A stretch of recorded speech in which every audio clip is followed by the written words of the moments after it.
Good morning, student. Today we will discuss about chromosomal theory of inheritance.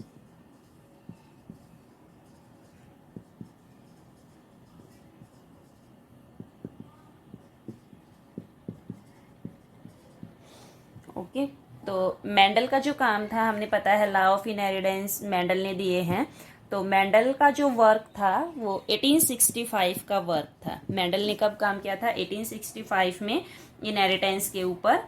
But इसका work unrecognised रहा, किसी ने नहीं पहचाना अंटिल 1900। ठीक है, तो इसका वर्क अनरिकॉग्नाइज क्यों रहा? उसके पीछे रीजन थे कि communication was not so easy.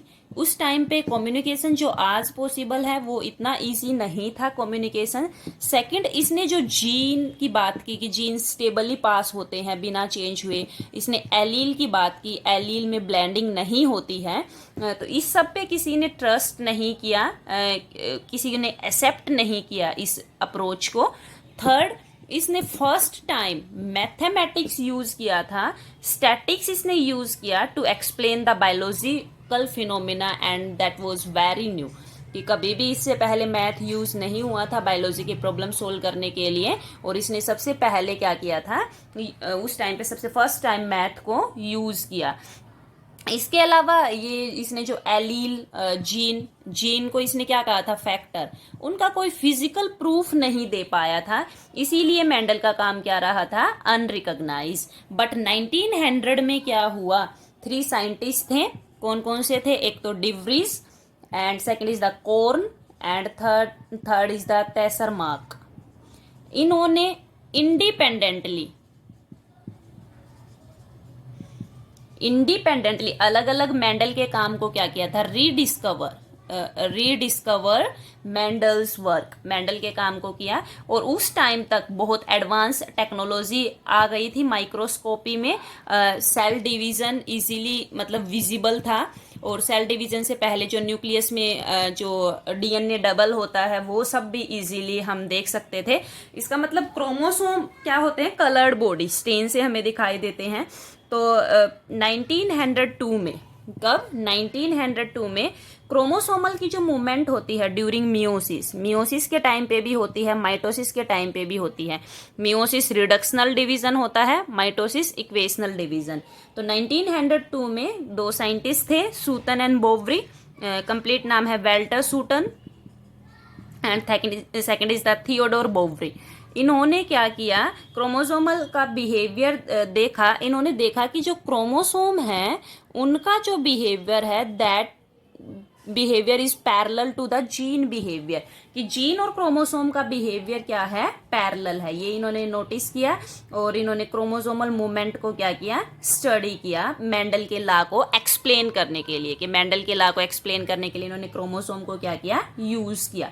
ठीक है, इन्होंने क्या कहा कि chromosome as well as gene जो है वो दोनों क्या होते हैं? पेयर्स में होते हैं। और जीन कहाँ पे लोकेटेड होते हैं? क्रोमोसोम पे। जैसे ये एक क्रोमोसोम है, ये जीन है, दूसरा तीसरा। तो जीन कहाँ पे लोकेटेड होते हैं? On the site of the homologous chromosome. ठीक है, तो ये सब इन्होंने स्टडी किया, बोवरी और इसने। फिर जो ये क्रोमोसोम और जीन दोनों पेयर्स में होते हैं, दोनों ही के दोनों गैमीट फॉर्मेशन होती है ना, तब ये सेग्रीगेट होते हैं। देखिए यहाँ पे एक टेबल दिखा रखी है, एक क्रोमोसोम की है, एक जीन की है, कि क्रोमोसोम भी पेयर में होते हैं, जीन भी पेयर में होते हैं। सेग्रीगेट होते हैं गैमीट फॉर्मेशन के टाइम पे, ताकि एक पेयर ट्रांसमिट हो एक गैमीट में। ये भी सेग्रीगेट होते हैं गैमीट फॉर्मेशन के टाइम पे, और एक पेयर ट्रांसमिट होता है दूसरे गैमीट में। ये इंडिपेंडेंटली पेयर सेग्रीगेट होते हैं, एक दूसरे के इंडिपेंडेंट होते हैं। ये भी एक पेयर दूसरे पेयर के क्या होता है? इंडिपेंडेंटली सेग्रीगेट होता है। तो देखिए, आपको अगर सेल साइकिल याद है, उसमें माइटोसिस मियोसिस याद है, तो उसमें वेरियस स्टेज होती हैं, प्रोफेज, मेटाफेज, एनाफेज। तो जो एनाफेज है ना, उसमें क्रोमोसोम क्या, इन केस ऑफ मियोसिस में एनाफेज 2 होती हैं, एनाफेज 1 और एनाफेज 2। तो 1 में तो क्रोमोसोम सेपरेट होते हैं, 2 में क्या होती हैं? क्रोमेटिड सेपरेट होती हैं। ठीक है, तो हम यहाँ पे बात करेंगे एनाफेज जो मियोसिस 1 की है, तो उसमें क्रोमोसोम सेपरेट होंगे। मैं आपको एक बार इसमें दिखा देती हूँ। देखिए, ये 2 पॉसिबिलिटी ले रखी है, पॉसिबिलिटी 1 है, पॉसिबिलिटी 2 है। तो ये क्या है? ये क्रोमोसोम, ये दूसरा जो पेयर है वो क्रोमोसोम है, ये लॉन्ग क्रोमोसोम है, ये क्या है, स्मॉल क्रोमोसोम है।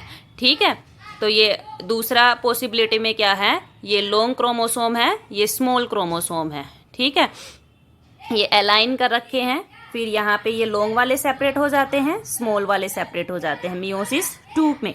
पहले तो मियोसिस 1 में क्रोमोसोम सेपरेट होते हैं, फिर यहाँ पे भी ऐसे ही क्या होते हैं, सेपरेशन होता है एनाफेज के टाइम पे।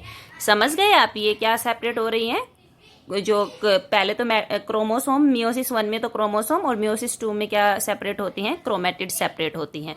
तो ये शो कर रखा है, ये इनका काम है, जो बोवरी और इनका काम है। इन्होंने क्या कहा था, जो पेयरिंग और सेपरेशन है होमोलोगस क्रोमोसोम की, उसके साथ साथ ही जो फैक्टर हैं वो भी क्या होते हैं, सेग्रीगेट। फैक्टर मतलब जीन, और जीन कहाँ पे लोकेटेड होते हैं, क्रोमोसोम पे। तो क्रोमोसोम सेपरेट होते हैं तो जीन भी क्या हो जाते हैं, लोकेटेड हो जाते हैं। और इस थ्योरी को इन्होंने क्या कहा था, क्रोमोसोमल थ्योरी ऑफ इनहेरिटेंस, की क्रोमोसोम पेयर में होते हैं, जीन भी पेयर में होते हैं, सेग्रीगेट होते हैं ड्यूरिंग गैमीट फॉर्मेशन। अब इसके बाद एक क्रोमोसोमल थ्योरी ऑफ इनहेरिटेंस है, इसका एक्सपेरिमेंटल प्रूफ दिया था किसने, थॉमस हंट मॉर्गन ने। एक्सपेरिमेंटल प्रूफ किसने दिया, थॉमस हंट मॉर्गन ने। और इसका काम किस पे था, ड्रोसोफिला मिलेनोगेस्टर, कि इन्होंने इसने क्या स्टडी किया था, जो सेक्सुअल रिप्रोडक्शन से वेरिएशन आती है ना, वो इसने स्टडी की। और इसने बहुत सारे फ्रूट फ्लाई बोलते हैं ड्रोसोफिला को, उस पर काम किया। इस पे काम क्यों किया, ड्रोसोफिला चूज क्यों किया, क्योंकि ये ग्रो करना लेबोरेटरी में क्या है, इजी। ये अपनी लाइफ साइकिल कंप्लीट कर लेते हैं 2 वीक्स में, और एक मेटिंग से क्या होती हैं, large number of progeny produce होती हैं। इनके सेक्सेस क्या हैं, सेपरेट सेपरेट है, मेल अलग है, फीमेल अलग है। तो सेक्सुअल डाइमॉर्फिज्म हम इजीली देख सकते हैं। और इन्होंने डिफरेंट टाइप्स की वेरिएशन स्टडी की थी लो माइक्रोस्कोप का यूज़ करके। तो मॉर्गन ने किस पे काम किया था, ड्रोसोफिला पे। ठीक है, मॉर्गन का काम किस पे था, ड्रोसोफिला पे। ड्रोसोफिला क्यों चूज किया, क्योंकि उसको लेबोरेटरी में ग्रो करना इजी था, लाइफ साइकिल इजीली 2 वीक में कंप्लीट हो जाती है, एक बार से नंबर ऑफ प्रोजेनी बनती हैं, सेक्सेस क्या थे, different. Thank you so much.